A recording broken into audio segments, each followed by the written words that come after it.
இழந்து விட்ட உரிமையை போராடி பிச்சை கட்டு பெற முடியாது, போராடித்தான் பெற்றாக வேண்டும்னு பொதுவாக உலக பொதுமைக்கு போதிச்ச ஒரு புரட்சியாளர் அவர். அப்படி ஏதாவது தத்துவம் இருக்கா தந்தை பெரியார்ட்ட, ஐயா பெரியார்ட்ட சொல்லுங்கள், இருக்கா?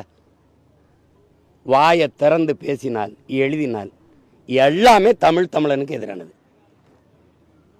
எல்லாமே சான்றோட நிரூபிக்கிறேன். இவர் சும்மா போட்டுக்கிட்டு எது அது கேட்கறதுக்கு பதில் சொல்றதில்ல, அவதூறாக பேசிட்டு போகிறது. அம்பேத்கரையும் பெரியாரையும் ரெண்டையும் ஒன்றுன்னு பேசியிருந்த பெருமக்களை, உங்கள் எல்லார் வீட்லேயும் பெரியாரிஸ்ட் எல்லார் வீட்லேயும் நீங்கள் பெரியார் படம் இருக்கு, அதனால் அம்பேத்கர் படம் இருக்கா? உங்களுக்குள்ள இருக்க தீண்டாமையை முதல்ல ஒழிச்சிட்டு வெளியில் வாங்க. உங்கள் எல்லார் வீட்லையும் பெரியாரிஸ்ட் எல்லார் வீட்லையும் பெரியார் படம் இருக்குது, அதனால் அண்ணல் அம்பேத்கர் படம் இருக்கா? மனச்சான்று இப்படி கையில் வச்சு சொல்லு. அப்போ ரெண்டு பேரும்